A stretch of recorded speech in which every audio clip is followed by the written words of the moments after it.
Bonjour tout le monde. Aujourd'hui, on va faire le principe numéro 3.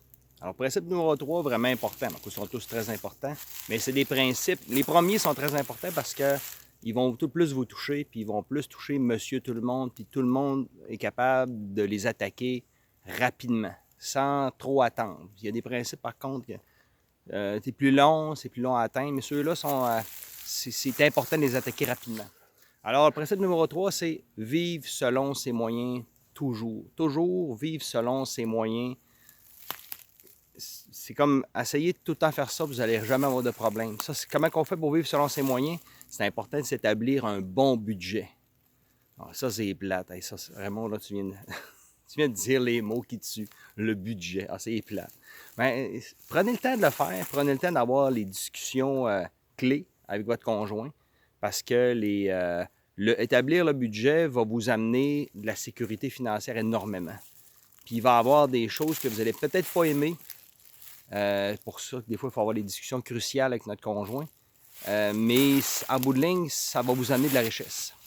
Puis, il y a quelque chose qui est important à budgéter, là, puis la majorité du monde ne le font pas, c'est budgéter des budgets pour les conjoints pour, je vous dirais, s'amuser. Pas pour se payer un Harley Davidson. Si vous voulez en budgéter une, faites-les. Mais allez pas emprunter pour vous acheter une Harley Davidson. Mauvais principe. C'est pas se le vivre selon ses moyens, ça. En plus, parce que c'est pas fait d'aller travailler, ce genre de moto-là, n'est-ce pas? C'est rien pour s'amuser. Alors, donc, puis budgéter un budget pour d'amusement, je vous dirais. T'sais, mettre un petit peu d'argent de côté, là, puis il ne faut pas avoir besoin de commencer à faire une grande négociation, une grande assemblée pour s'acheter un café au Tim Hortons. Ou une crème glacée la fin de semaine. T'sais, une crème glacée, des fois, ça peut coûter comme 4 $, 3 $. Mais c'est même un petit budget qui traîne tout le temps, une enveloppe. Moi, ce que je vous conseillerais, c'est une enveloppe. Ou vous mettez dans votre compte de banque, parce que si vous n'aimez pas traîner du cash, vous êtes le genre à payer tout le temps qu'une carte, mais toujours, encore une fois, c'est un autre principe, on va en parler plus tard de payer avec des cartes. Mais on s'en vient là-dessus avec l'époque de payer des cartes, mais ça, on va le traiter plus tard, ça, cet aspect-là. Alors, faites-vous un petit compte bancaire, un petit compte, pas besoin d'avoir d'intérêt, rien, un petit compte que vous allez mettre des petits dollars, là, pas de la grosse pièce, là, juste des petits 50 $, des petits 100 $, juste pour être capable de dire ah, une petite crème glacée, ah, un petit restaurant, des petites affaires. Tu sais, aller au restaurant, des fois, t'arrêtes au Subway, ça coûte pas cher, mais tu as l'argent. Pas tomber sa carte de crédit tout le temps, sans arrêt.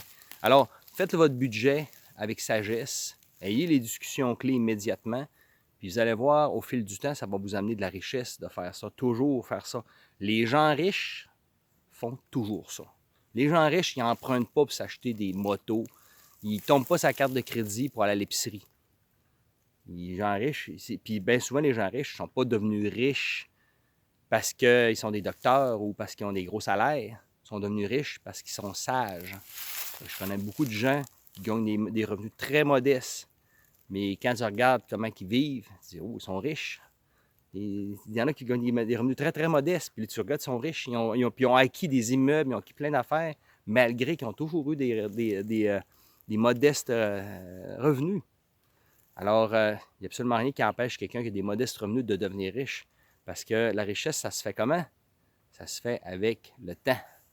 La sagesse, avec l'intérêt composé de tes bonnes décisions, va t'amener la richesse, c'est sûr. Fait que plus tu commences de bonne heure, plus ça donne des bons résultats. Bonne journée.